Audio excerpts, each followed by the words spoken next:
जिस युवक से मोहित लड़ रहा था वह एक हट्टा कट्टा युवक था। मानव सिंह परिवार के बीच एक शक्तिशाली युवा शिष्य। यह अफवाह था कि वह केवल 18 वर्ष की आयु में पीक स्तर 5 ऊर्जा साधना क्षेत्र तक पहुंच गया था। उनका मुकाबला बराबरी का था और यह कहना कठिन था कि कौन जीत रहा है। भाई मोहित वाकई कमाल के हैं। मुझे यकीन नहीं होता कि इतने कम समय में वे मानव जैसे ताकतवर बन गए। भाई मोहित के पास रैंक 5 मार्शल सोल है और वह हमारे परिवार के पहले प्रतिभाशाली व्यक्ति है, इसीलिए मुझे आश्चर्य नहीं हुआ। क्योंकि भाई मोहित को परिवार द्वारा प्राथमिकता दी गई थी और वह लंबे समय से एकांत में थे, इसलिए यह समझ में आता है कि उसकी ताकत में उछाल आया है। हाँ, मुझे लगता है कि भाई मोहित जल्द ही निखिल जितना शक्तिशाली हो जाएंगे, जो सिंह परिवार के निचले तबके में सबसे बड़े एल्डर है। जैसे ही लड़ाई तेज हुई, शिष्यों में गर्मागर्म बहस छिड़ गई। मोहित ने अंततः मानव की कमजोरी को समझ लिया और उस पर भयंकर हमला किया, जिससे उसे बार बार पीछे हटने पर मजबूर होना पड़ा। मोहित ने इस मौके का फायदा उठाते हुए अपना आखिरी हमला शुरू किया। उसने मानव की छाती पर मुक्का मारा, जिससे उसके प्रतिद्वंद्वी के मुंह से खून बहने लगा और वह लड़खड़ाकर पीछे गिर पड़ा। वाह, भाई मोहित जीत गए! भाई मोहित अमर रहे! मोहित की जीत के बाद मैदान में बड़ा हंगामा मच गया। मोहित बहुत गर्व से मैदान के बीच में खड़ा था और घमंड से चारों ओर देख रहा था।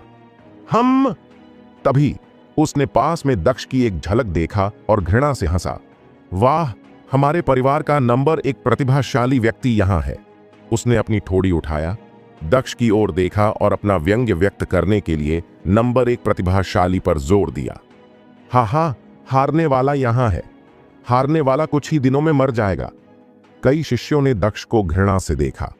हालांकि उन्होंने हाल ही में राज को हराने और चौहान परिवार के दूसरे बेटे प्रीत का साधना आधार नष्ट करने के लिए अपना नाम बनाया था, लेकिन सभी को लगा कि उसकी प्रतिष्ठित जल्द ही समाप्त हो जाएगी।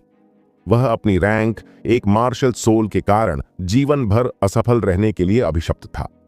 दक्ष ने उनकी ओर ठंडी निगाह से देखा और उनकी परवाह किए बिना चलता रहा। रुकना!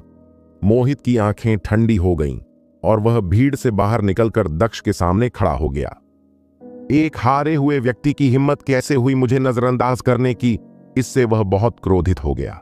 दक्ष, चलो एक प्रशिक्षण लड़ाई करते हैं। मैं 100 चालों के बाद ही वापस लड़ूंगा। मोहित ने उपहास किया। 100 चालों के बाद तक कोई लड़ाई नहीं।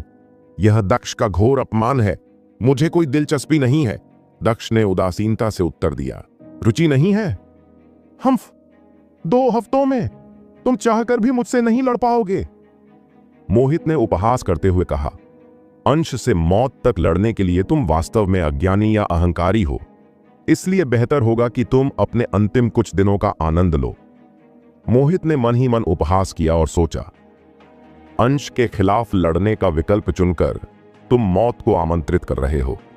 मेरी लड़ाइयों से तुम्हारा कोई लेना देना नहीं है। हाँ, बेशक तुम्हारे जीवित रहने का मुझसे कोई लेना देना नहीं है। मोहित ने हल्के से मुस्कुराते हुए कहा। वास्तव में चूंकि हमने अपनी मार्शल सोलों को जागृत कर लिया है, इसलिए तुम मेरे ध्यान के लायक बिल्कुल भी नहीं हो। सम्मान, स्थिति या महिलाओं के मामले में तुम मुझसे मुकाबला नहीं कर सकते। मोहित अपनी वर्तमान स्थिति से बहुत खुश था। उसके पास रैंक 5 मार्शल सोल थी और वह अपने परिवार का पहला प्रतिभाशाली व्यक्ति था। इसके अलावा उसकी साधना और परिवार की स्थिति दोनों में तेजी से सुधार हुआ था। दक्ष उसके लिए कुछ भी नहीं था। दक्ष का मजाक उड़ाते हुए उसे ताजगी महसूस हुआ, मानो वह स्वर्ग में तैर रहा हो। क्या ऐसा है? दक्ष ने अपनी भौहें चढ़ाईं और व्यंग्यपूर्वक कहा। ईमानदारी से कहूं तो मैंने कभी भी तुम्हारे साथ प्रतिस्पर्धा नहीं करना चाहा, क्योंकि तुम एक हास्यास्पद बदमाश हो जो मेरे ध्यान के लायक नहीं है। तुम... मोहित क्रोधित हो गया और उसका चेहरा लाल हो गया। तुम्हारे पास खुश होने के लिए बस कुछ ही दिन बचे हैं। 2 हफ्तों में मैं वहां पहुंचूंगा और तुम्हारी मौत का गवाह बनूंगा। मोहित ने यह सोचकर अपना गुस्सा रोक लिया कि दक्ष जल्द ही मर जाएगा। दक्ष ने उसे तिरस्कार भरी मुस्कान दी और बिना कुछ कहे चला गया। क्या मेरी मृत्यु होने वाली है? हम देखेंगे कौन मरता है। सनवुड सिटी से 80 किलोमीटर दूर एक रास्ते पर अपनी पीठ पर लंबी तलवार के साथ दक्ष ब्रीजविंड माउंटेन की ओर दौड़ लगाया। ब्रीजविंड पर्वत सनवुड सिटी से 100 किलोमीटर से अधिक दूर था, लेकिन अपनी गति से वह वहां 1 घंटे के भीतर पहुंच सकता था। इसमें खून की बहुत तेज गंध आ रही है। पहाड़ की ओर जाते समय दक्ष को हवा में खून की गंध महसूस हुई। क्या हुआ? कहां से? वह रुक गया और कुछ देर सोचने के बाद उसने गंध का पीछा करने का निर्णय लिया। थोड़ी देर बाद वह एक छोटे से गांव में पहुंचा जिसमें लगभग 100 घर थे। हालांकि पूरा गांव बर्बाद हो चुका था। ज्यादातर घर ढह चुके थे और लाशें जमीन पर बिखरी हुई थीं। जमीन लाल रंग के खून से रंग गई और धाराओं में बदल गई, जिससे वह स्थान नरक जैसा लगने लगा।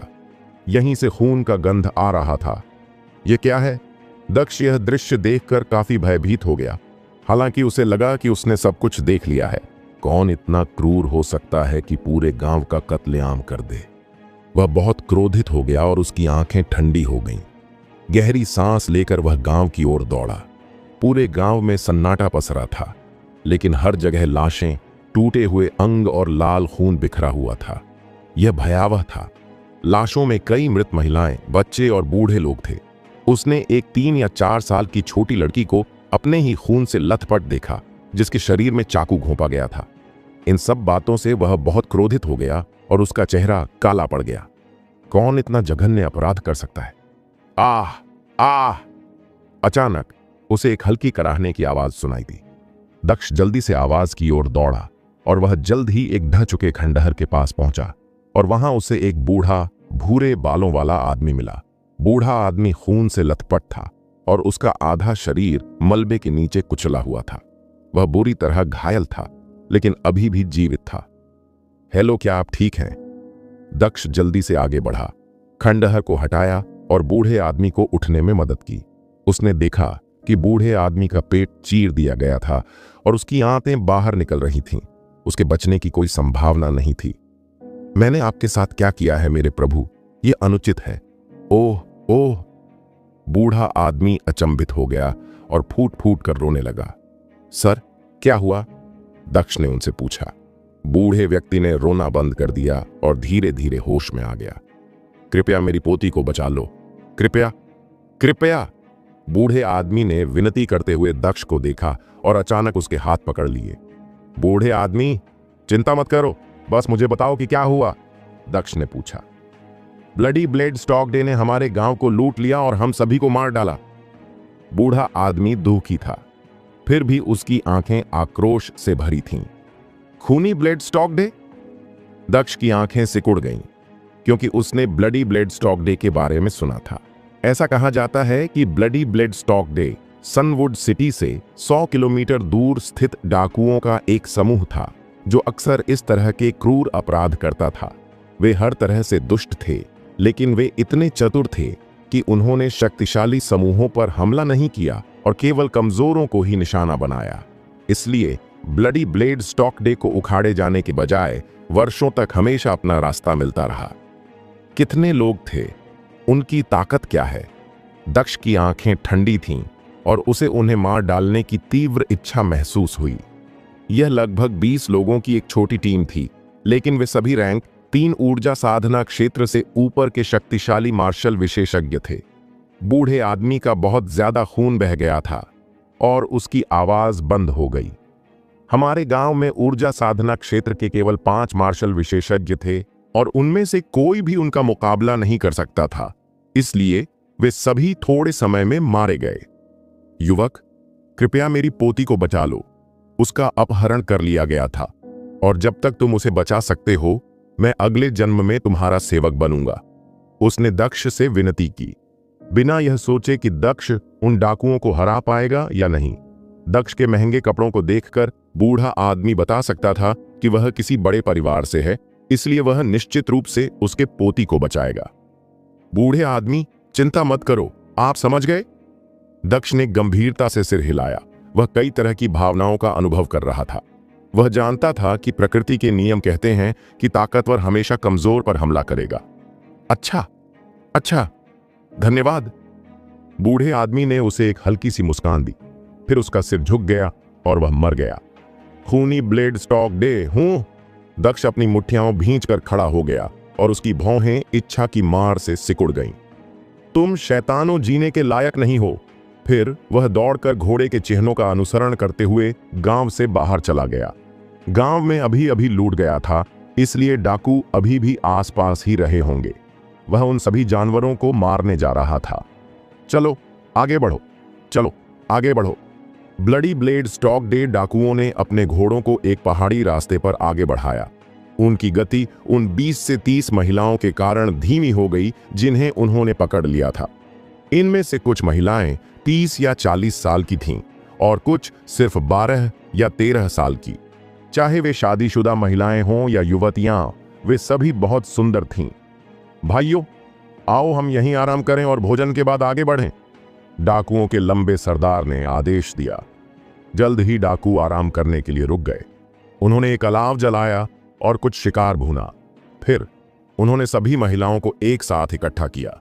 हाँ, मुझे इस बार इतनी सुंदर महिलाओं की उम्मीद नहीं थी। मैं अब और इंतजार नहीं कर सकता। एक डाकू घृणा से मुस्कुराया और उन महिलाओं को अश्लील दृष्टि से देखा। हाँ, मैंने 1 महीने से ज्यादा समय से किसी औरत को नहीं छुआ है, तो चलो इस बार सच में मजा लेते हैं।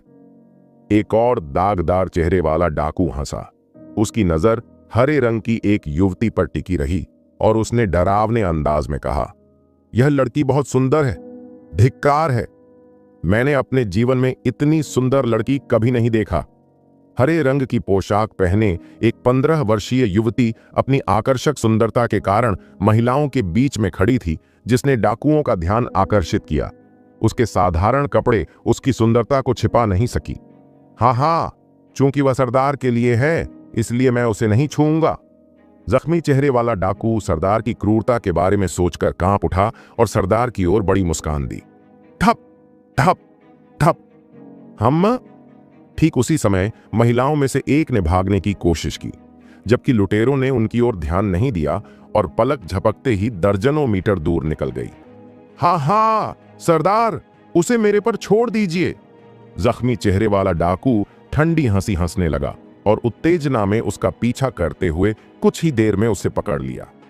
हाँ, तुम मेरी निगरानी में भागने की कोशिश कर रही हो। मैं अभी तुझे सबक सिखाऊंगा। वह बुरी तरह से हंसा और उसे घसीटकर घास के मैदान में ले गया। उसके गायब होने के कुछ देर बाद ही घास से एक तेज चीख की आवाज आई। हाँ, क्या तीसरा बेटा नपुंसक हो गया है? क्या अंदर जाते ही उसने काम खत्म कर दिया? हाँ, कितना बेकार है। देखते हैं कि उसमें अभी भी हमारे सामने शेखी बघारने की हिम्मत है या नहीं। जब डाकुओं ने झाड़ियों से आती चीखें सुने तो वे उसका मजाक उड़ाने से खुद को रोक नहीं सके। हालांकि जल्द ही उनके हाव भाव बदल गए। काफी समय बीत जाने के बाद भी जख्मी चेहरे वाला डाकू अभी तक बाहर नहीं आया था। झाड़ियां पूरी तरह से शांत थीं। क्या हुआ? वह अभी तक बाहर क्यों नहीं आया? सभी डाकू भ्रमित हो गए। डाकुओं ने उसका उपनाम चिल्लाना शुरू कर दिया, लेकिन झाड़ियों से कोई जवाब नहीं आया। तुम दोनों जाकर देखो, डाकुओं के सरदार ने अपने पास खड़े 2 आदमियों को आदेश दिया। दोनों ने एक दूसरे को देखा और झाड़ियों में चले गए। हालांकि झाड़ियों में घुसने के बाद उन्होंने एक भी आवाज नहीं की, मानो वे पूरी तरह से गायब हो गए हों, बिल्कुल उस जख्मी चेहरे वाले डाकू की तरह। अंततः सभी डाकू अधिक देर तक शांत नहीं बैठ सके और गंभीर भाव से खड़े हो गए। अरे यार, क्या हुआ? भाड़ में जाओ, क्या बकवास है?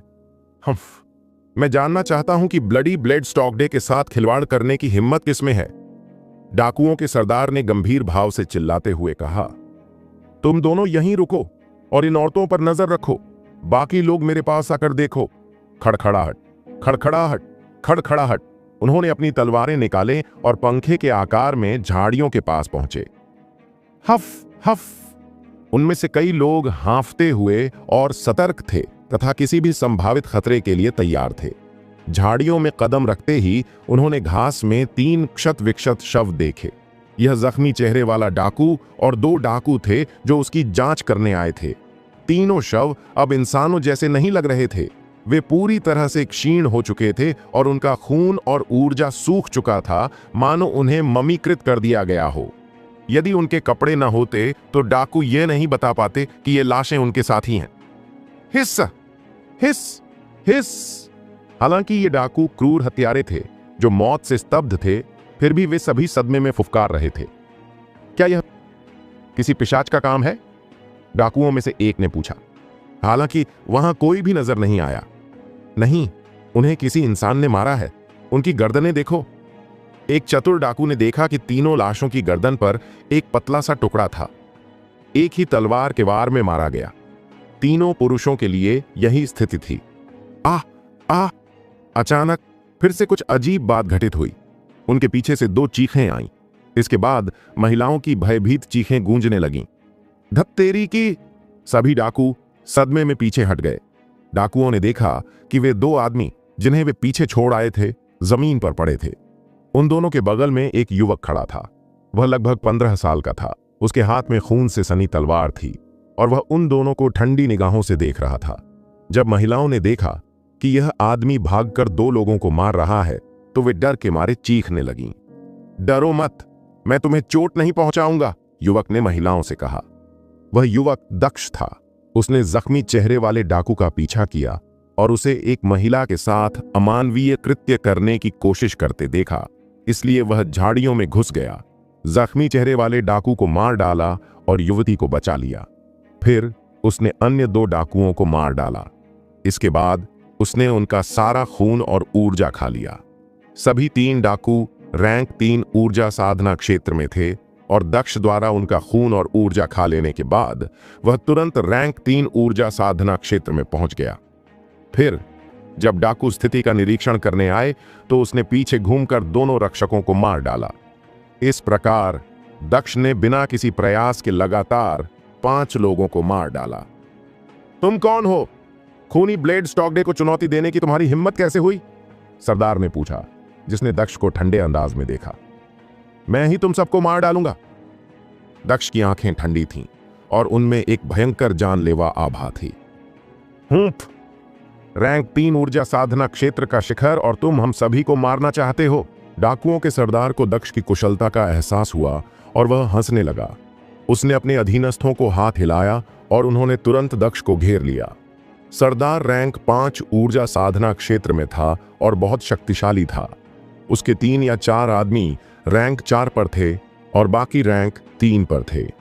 अपनी पूरी ताकत के साथ वह स्वाभाविक रूप से एक दुबले पतले रैंक 3 बच्चे से नहीं डरता था।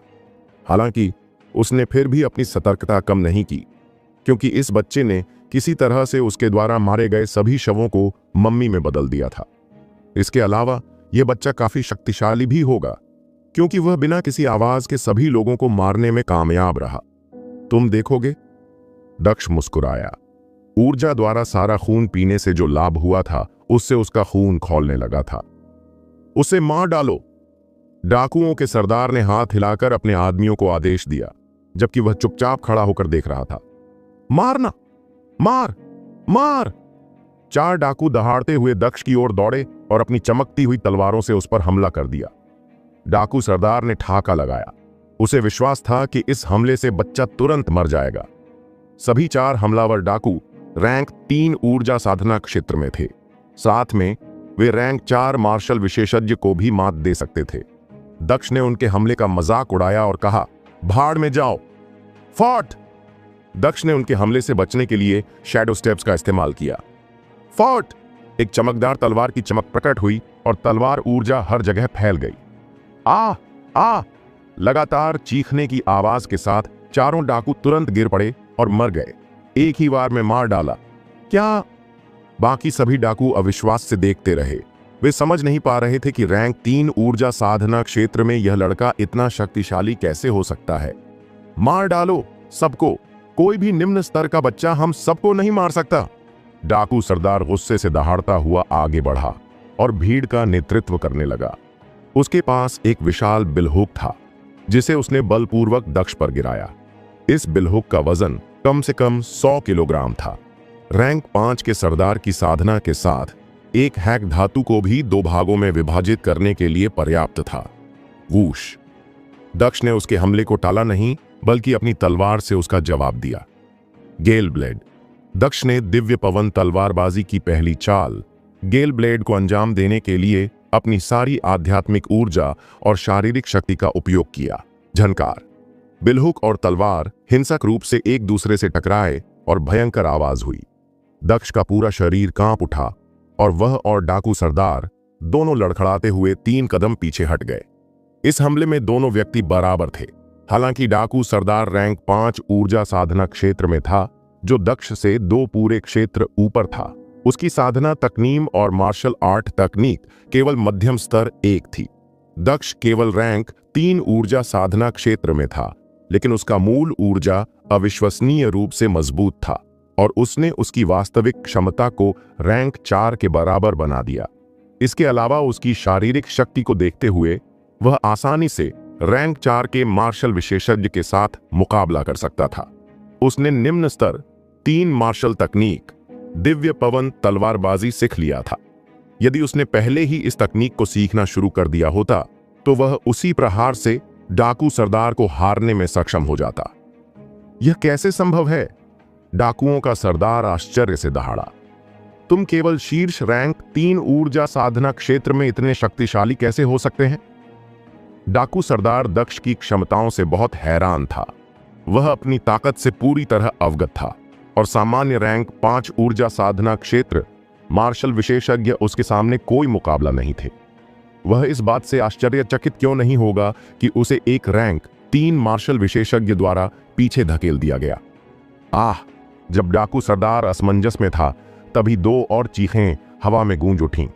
दक्ष की तलवार बिजली की तरह तेज और हवा की तरह फुर्तीली थी, इसलिए उसकी तलवार ऊर्जा अजेय थी। 3 अन्य डाकू तुरंत मारे गए। डाकुओं के इस छोटे से समूह में पहले 20 आदमी थे, लेकिन दक्ष ने पहले 9 लोगों को मार डाला था और उसने अभी 3 और लोगों को मार डाला है, इसलिए अब केवल 8 ही बचे हैं। मरो! दक्ष चिल्लाया। उसका शरीर बिजली की तरह तेज था। उसकी तलवार की चमक से 2 और डाकू कमर में कट गए और जमीन पर गिर गए। उनकी आंतें हर जगह बिखर गईं।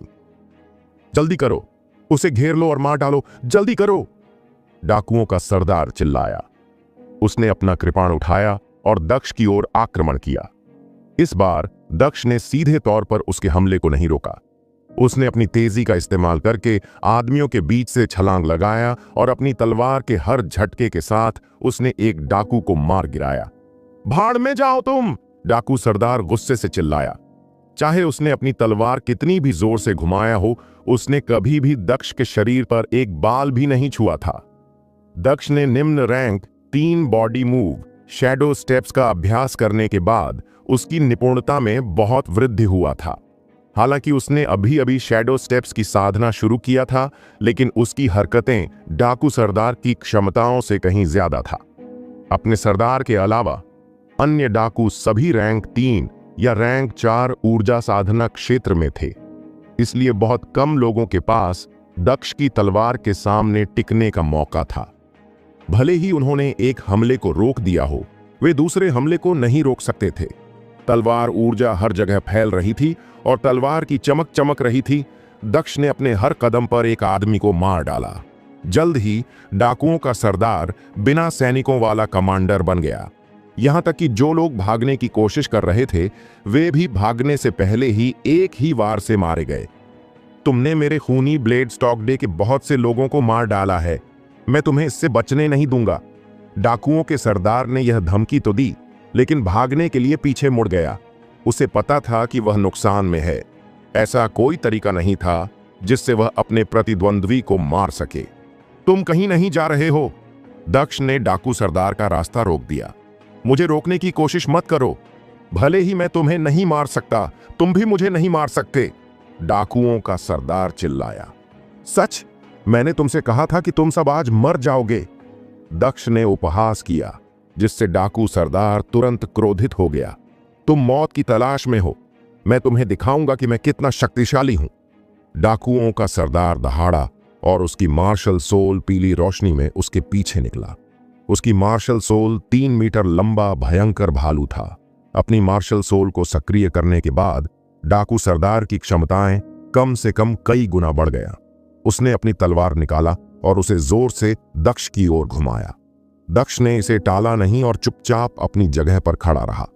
यह देखकर डाकुओं का सरदार बहुत खुश हुआ और उसने अपनी पूरी ताकत लगाकर एक ही वार में दक्ष को मार देना चाहता था। दक्ष ने ठंडी मुस्कान दी। जब डाकू सरदार की तलवार नीचे आने वाली थी तो उसने अपनी तलवार म्यान में रख ली। इस कार्रवाई से डाकू सरदार को तत्काल झटका लगा। क्या यह लड़का गूंगा है? हालांकि वह और भी ज्यादा उत्साहित था। अब जबकि उसके दुश्मन ने अपना हथियार रख दिया था तो उसे मारने का यही मौका था। जैसे ही डाकू सरदार की तलवार दक्ष तक पहुंचने वाली थी, एक चमकती हुई लंबी तलवार दक्ष के हाथ में आ गई। यह आत्मिक हथियार तलवार था, जो एक मध्यम स्तर 4 का हथियार था। दक्ष ने आत्मिक हथियार तलवार को पकड़ लिया और उस तलवार की ओर घुमाया। झनकार, छप! जब हथियार टकराए तो डाकू सरदार की तलवार चकनाचूर हो गई। आत्मिक हथियार की तलवार ने अपनी गति नहीं खोई और डाकू सरदार की गर्दन को बिजली की तरह काट दिया, जिससे उसका सिर उड़ गया और हर जगह खून फैल गया। हफ! सभी डाकुओं को मारने के बाद दक्ष ने एक गहरी सांस छोड़ी। आत्मिक हथियार तलवार, तुमने मुझे निराश नहीं किया। दक्ष ने अपने हाथ में तलवार को देखा और मुस्कुराया। उसका माध्यम रैंक 4 हथियार वाकई असाधारण था। विभिन्न स्तरों और श्रेणियों के हथियारों की गुणवत्ता में बहुत भिन्नता थी। यह उल्लेख करना आवश्यक नहीं है कि डाकू सरदार का हथियार एक सामान्य रैंक 1 था। चूंकि दोनों हथियार एक ही रैंक पर नहीं थे, इसलिए यह आश्चर्य की बात नहीं थी कि उसकी तलवार कृपाण को चीर सकता था। इन लोगों का सामना होने पर दक्ष इतना मूर्ख नहीं था कि वह निष्पक्षता से लड़ सके। सभी डाकुओं को मारने के बाद दक्ष ने अपहृत महिलाओं की ओर देखा, जो सभी स्तब्ध और निश्चेष्ट थीं। ठीक है, सभी डाकू मारे गए हैं, तुम सब आजाद हो, दक्ष ने महिलाओं को जगाते हुए कहा। आप दयालु हैं, शुक्रिया। सभी महिलाएं जमीन पर घुटनों के बल बैठ गईं और दक्ष को धन्यवाद देते हुए अपना सिर झुकाया। तुम सब उठ सकती हैं, यहां सुरक्षित नहीं है, पहले अपने गांव वापस जाओ। दक्ष ने हाथ हिलाकर उन्हें खड़े होने को कहा। हालांकि उनका गांव नष्ट हो चुका था, लेकिन वह उनसे सिर्फ वापस जाने को कह सकता था। सौभाग्य से अधिकांश डाकुओं के पास घोड़े थे, जिन पर सवार होकर महिलाएं गांव वापस जा सकती थीं। मैं आज आपके द्वारा किए गए नेक काम को कभी नहीं भूलूंगा। क्या आप मुझे अपना नाम बता सकते हैं? मैं इसे हमेशा याद रखूंगा। हरे रंग की पोशाक पहने एक युवा लड़की ने घबराते हुए दक्ष के पास आते हुए धीरे से बोली। वह वही लड़की थी जिसे जख्मी चेहरे वाला डाकू चाहता था और जिसे प्रमुख डाकुओं के पास उपहार के रूप में ले जाया जा रहा था। उसकी त्वचा बर्फ की तरह सफेद थी, उसकी खूबसूरती बेमिसाल थी और उसकी आंखें झरने की तरह साफ थीं। हालांकि उसने फटे पुराने कपड़े पहने हुई थी, लेकिन उसमें एक निर्विवाद शान थी।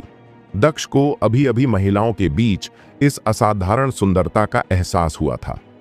इतना छोटा सा गांव ऐसा रत्न कैसे पैदा कर सकता है?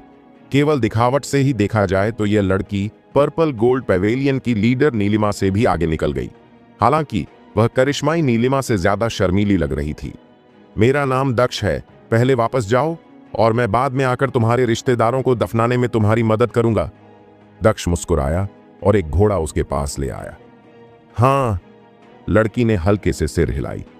सबके चले जाने के बाद दक्ष ने लाशों के ढेर को देखा और उसकी आंखों में उत्साह की चमक थी। इन सभी रक्तसार के साथ मेरी साधना को तोड़ना कोई समस्या नहीं होगी। दक्ष तुरंत चलकर आया, पैर मोड़कर बैठ गया और अपनी भक्षक मार्शल सोल को सक्रिय कर दिया।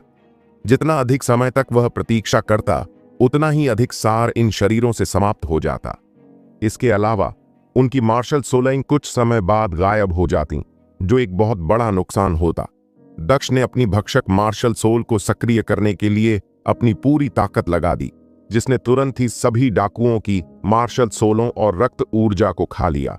इनमें से अधिकांश डाकुओं की मार्शल सोलन रैंक 2 या 3 का था, इसलिए उन्हें खाने के बाद दक्ष की मार्शल सोल प्रभावित नहीं हुआ। हालांकि रक्त ऊर्जा की बड़ी मात्रा दक्ष के शरीर में अवशोषित होने के बाद आध्यात्मिक ऊर्जा का एक प्रवाह बन गई। दक्ष को अचानक आध्यात्मिक ऊर्जा में वृद्धि का अनुभव हुआ। धमाका! पलक झपकते ही दक्ष की साधना रैंक 4 की बाधा को तोड़कर रैंक 5 ऊर्जा साधना क्षेत्र में प्रवेश कर गई। रक्त ऊर्जा इतना मजबूत था कि 5वें स्तर तक पहुंचने के बाद भी दक्ष की साधना बढ़ती रही। प्रारंभिक रैंक 5 ऊर्जा साधना क्षेत्र, मध्य रैंक 4 ऊर्जा साधना क्षेत्र, अंतिम रैंक 4 ऊर्जा साधना क्षेत्र, शीर्ष रैंक 4 ऊर्जा साधना क्षेत्र। अंत में जब दक्ष ने सभी की रक्त ऊर्जा खा ली तो उसकी साधना शीर्ष रैंक 4 ऊर्जा साधना क्षेत्र पर रुक गई, जो रैंक 5 से केवल 1 कदम दूर था। वह निराश नहीं था, बल्कि संतुष्ट था कि उसने अपनी साधना एक स्तर तक बढ़ा लिया था। अगर मैं इसी तरह से अन्य लोगों की रक्त ऊर्जा और मार्शल सोलों को खाता रहूंगा तो क्या मेरी साधना आसमान नहीं छू लेगी? दक्ष ने उत्साह से सोचा। हालांकि उसने अपना सिर हिलाया। अगर मैं ऐसा ही करता रहा तो भले ही मेरी ताकत में तेजी से सुधार होगा, लेकिन मैं अपनी मानवता भी खो दूंगा और एक खूनी राक्षस बन जाऊंगा।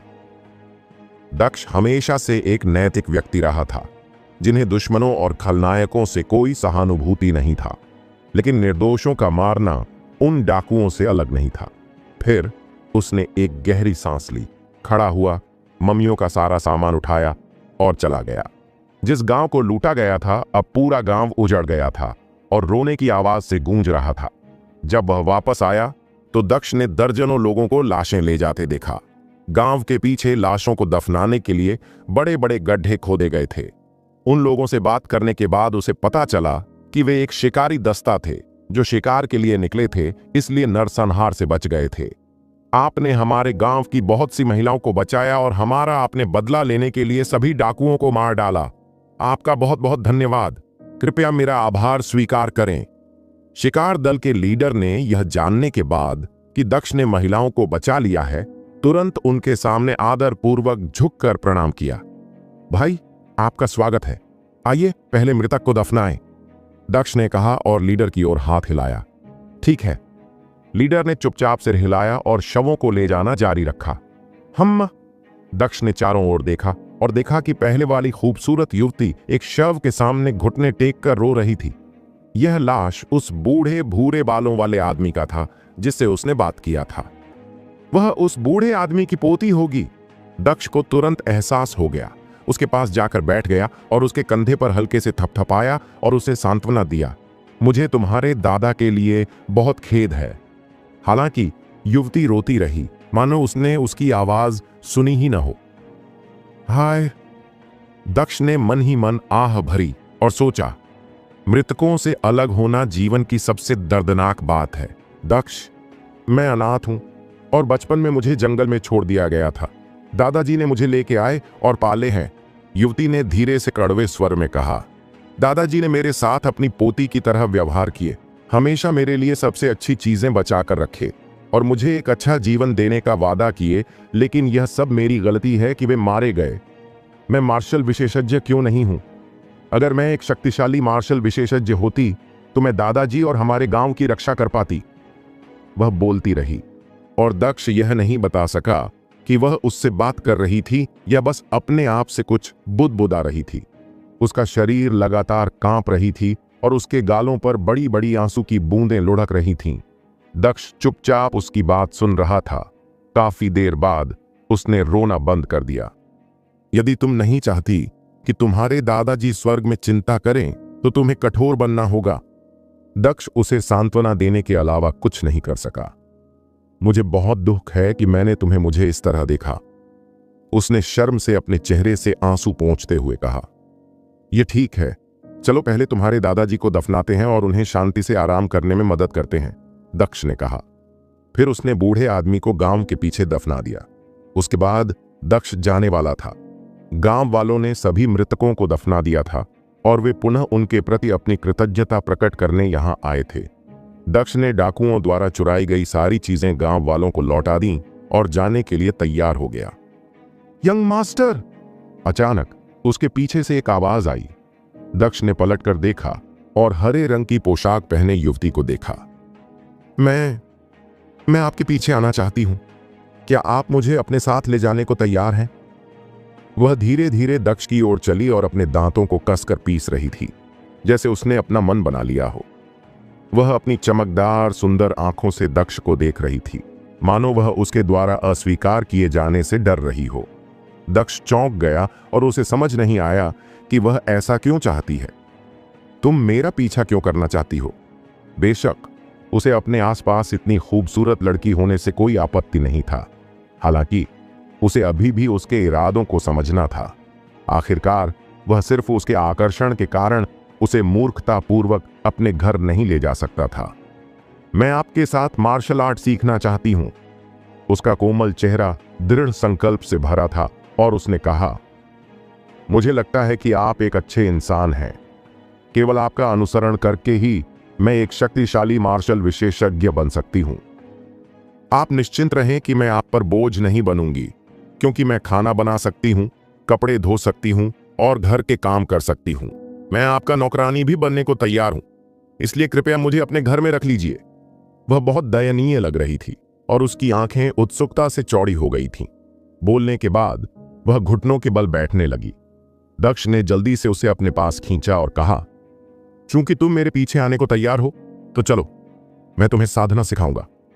बेशक अगर तुम भविष्य में जाना चाहोगी तो मैं तुम्हें नहीं रोकूंगा। दक्ष ने अपने दिल में आह भरा। युवती भले ही कमजोर लग रही थी, लेकिन वह दृढ़ इच्छा शक्ति वाली और दृढ़ थी। धन्यवाद यंग मास्टर। इसके बाद दक्ष ने पहले सनवुड सिटी में वापसी आया। वह घोड़े पर सवार नहीं हुआ, बल्कि पैदल ही वापस आया। रास्ते में दक्ष ने उससे खूब बातचीत किया और उसके बारे में सामान्य जानकारी बताया। उसका नाम खुशबू था, जो बहुत सुंदर नाम था। वह इस वर्ष 14 वर्ष की हो गई थी और 2 महीने बाद 15 वर्ष की हो जाएगी। इस प्रकार वह लगभग उसकी ही उम्र की थी। शाम के समय वह सिंह परिवार के पास पहुंच गया। हे भगवान, दक्ष को इतनी आकर्षक लड़की कहां से मिली? यह कूड़ा शायद जानता है कि वह जल्द ही मर जाएगा, इसलिए वह अपने अंतिम 2 सप्ताह का आनंद लेना चाहता है। तुम सही हो सकते हो। लानत है, सारी खूबसूरती हारने वालों पर क्यों बर्बाद हो जाती है। जब दक्ष ने खुशबू को सिंह परिवार के महल में लाया तो कई लोग तुरंत उसके रूप की ओर आकर्षित हो गए। कई शिष्य प्रशंसा, ईर्ष्या और अधिकतर मामलों में तिरस्कार के कारण कटु बातें करते थे। दक्ष उसे अपने आंगन में ले गया और उसके लिए एक कमरे का प्रबंध किया। उसके आंगन में 4 कमरे थे। एक उसके लिए था और बाकी 3 खाली थे। खुशबू, तुम यहीं रहोगी? दक्ष ने कमरे की सफाई में उसकी मदद की और उसे कुछ रोजमर्रा की जरूरत की चीजें दी। अगर तुम्हें बाद में किसी चीज की जरूरत हो तो मुझे बता देना। बहुत बहुत धन्यवाद। उसने हल्के से सिर हिलाई। जहां तक साधना की बात है, मैं तुम्हें कुछ अमृत खरीद कर दूंगा, जिससे तुम्हें जल्द से जल्द साधना में मदद मिलेगा। उसने आगे कहा, जब तुम अपनी बॉडी टेम्परिंग पूरी कर लोगी तो मैं तुम्हारी मार्शल सोल को जागृत करने में तुम्हारी मदद करने का एक तरीका ढूंढूंगा। ठीक है, आपको परेशान करने के लिए क्षमा करें। युवती ने किसी तरह महसूस किया कि वह उससे प्रभावित है और उसने उसका बहुत सम्मान किया। हाँ, खुशबू, तुम्हें इतना विनम्र होने की जरूरत नहीं है, मैं बहुत सहज हूं। दक्ष ने हल्के से मुस्कुराते हुए कहा, अब मुझे यंग मास्टर मत कहो, यह बहुत अजीब लगता है। तुम मुझे बस मेरे नाम से बुला सकती हो। मैं ऐसा नहीं कर सकती। उसने जल्दी से अपने हाथ हिलाई और चिंतित होकर कही, आपने मुझ पर बहुत बड़ा उपकार किया है, इसीलिए मैं आपको सीधे आपके नाम से कैसे बुला सकती हूं? यह बहुत अपमानजनक है। इसके अलावा मैं केवल आपकी नौकरानी हूं और मैं आपको इस तरह से बुलाने की हिम्मत नहीं कर सकती। दक्ष तुरंत अवाक रह गया और सोचने लगा, वह बहुत तनावग्रस्त है। किसने कहा कि तुम मेरी नौकरानी हो? अब से तुम मेरी छोटी बहन हो, दक्ष ने गंभीरता से कहा। यह सुनकर उसने अचानक अपनी चमकती आंखें फैला लीं और उसे गौर से देखने लगी। तो तुम मेरी छोटी बहन नहीं बनना चाहती?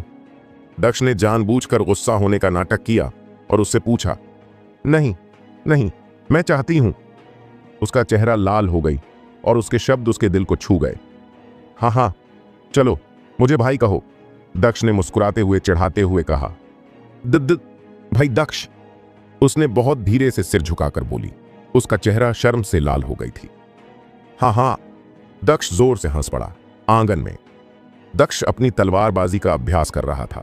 उसकी तलवार बहुत फुर्तीली थी और हवा की तरह चलती थी।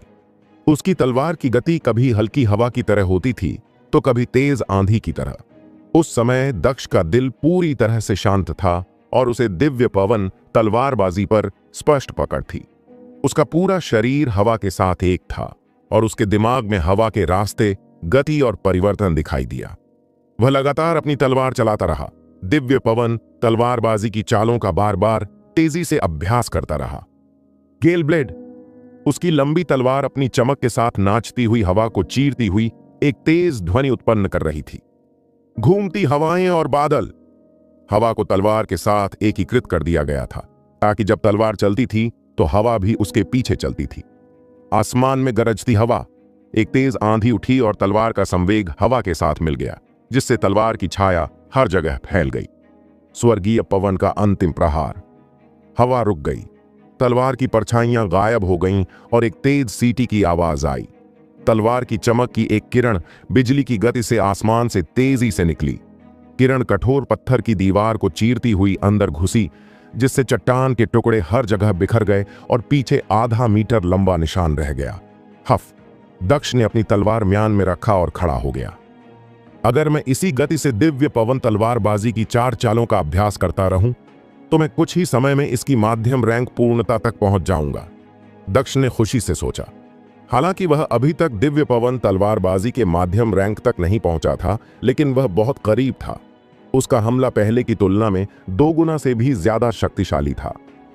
यह है कि रैंक 3 मार्शल आर्ट तकनीक वास्तव में कितनी शक्तिशाली है, दक्ष ने मन ही मन कहा। दक्ष ने 5-6 दिनों से सिटी नहीं छोड़ा था और अपना अधिकांश समय मार्शल आर्ट की तकनीक सीखने में बिताया था।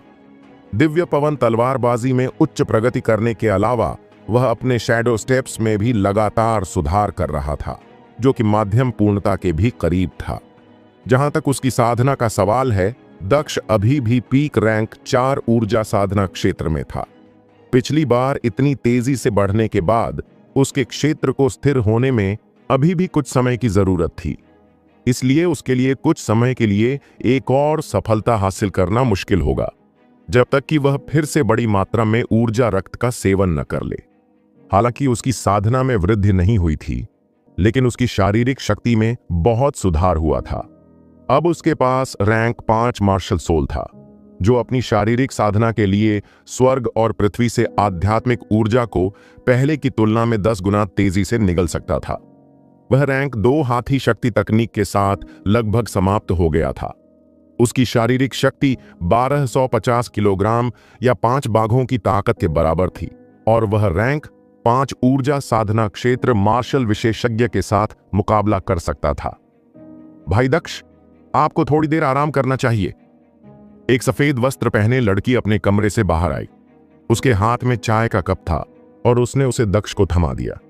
हाँ हाँ खुशबू, क्या तुम यहां सहज हो? दक्ष ने मुस्कुराते हुए पूछा। खुशबू का सफेद लबादा उसके शरीर के चारों ओर उड़ रहा था, जिससे वह एक परी जैसी लग रही थी।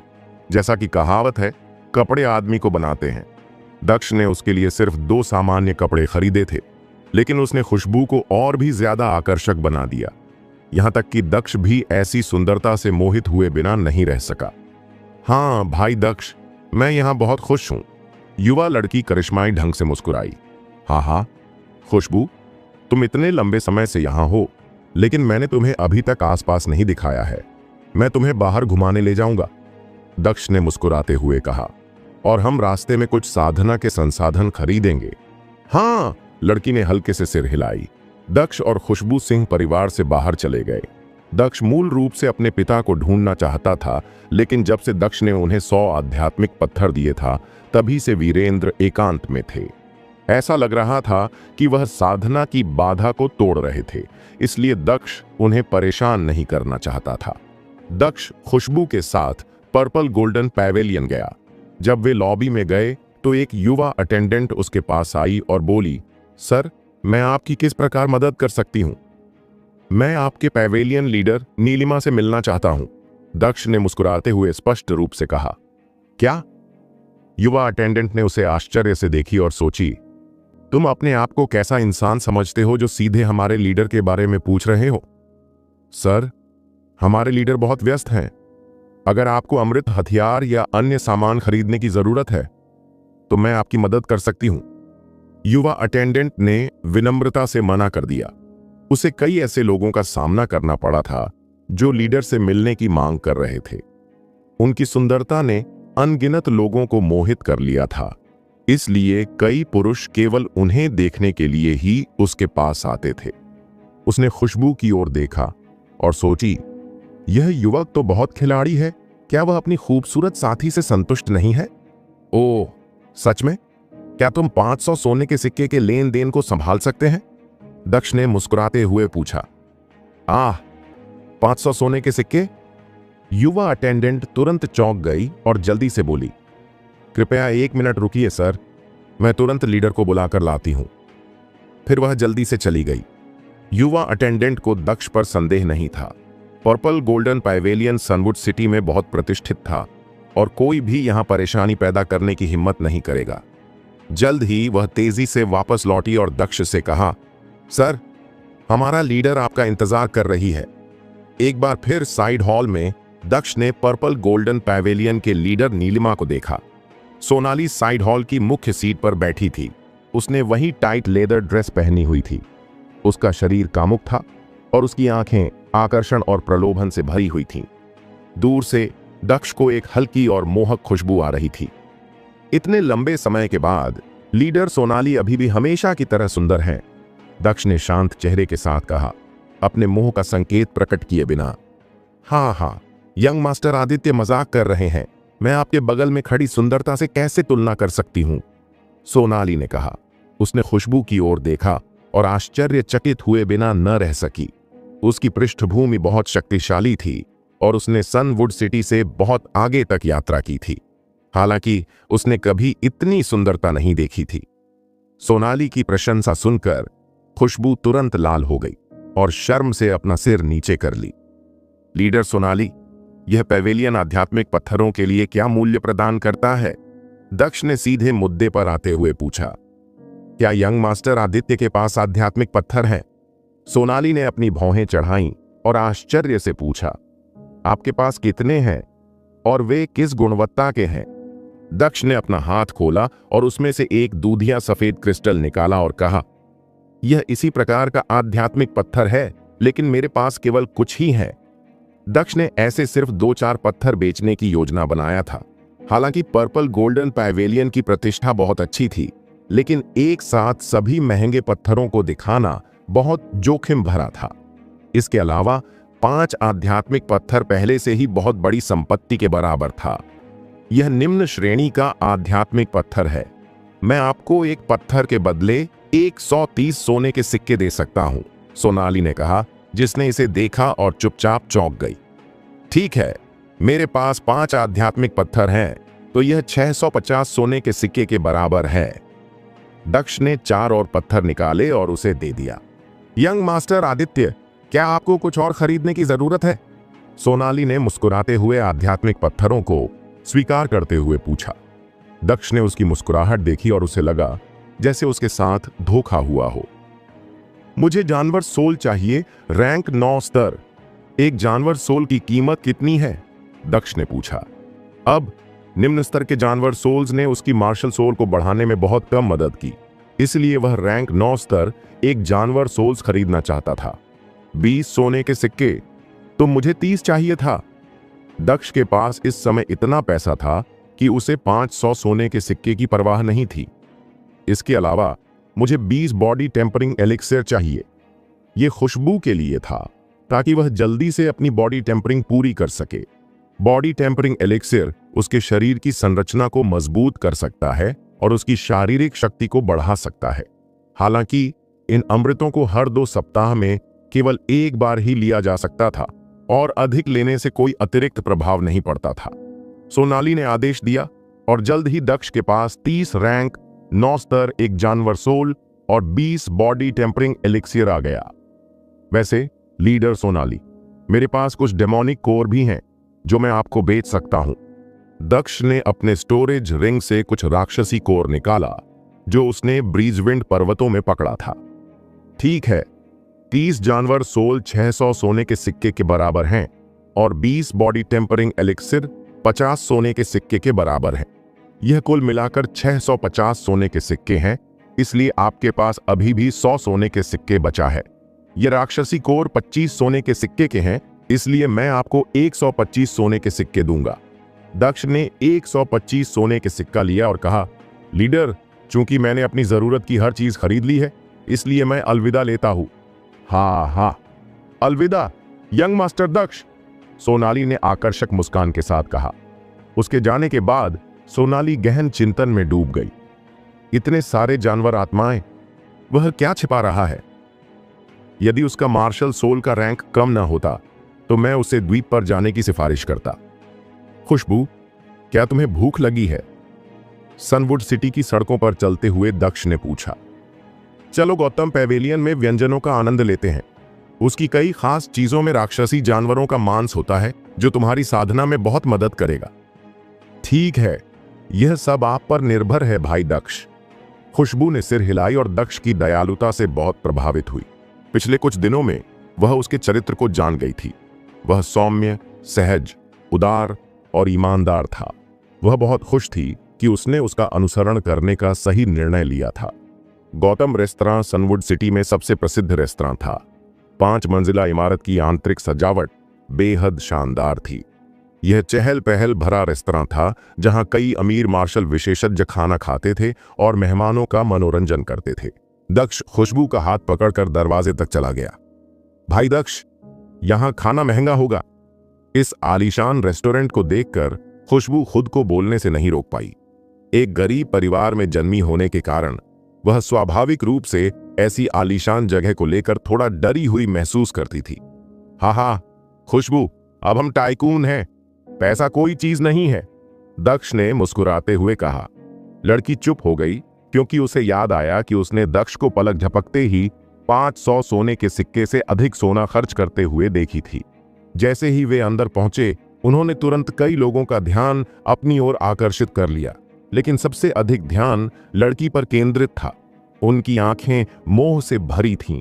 वे दक्ष से ईर्ष्या करते थे और सोचते थे, सिंह परिवार के कचरे यंग मास्टर ने ऐसी सुंदरता को कैसे पा लिया?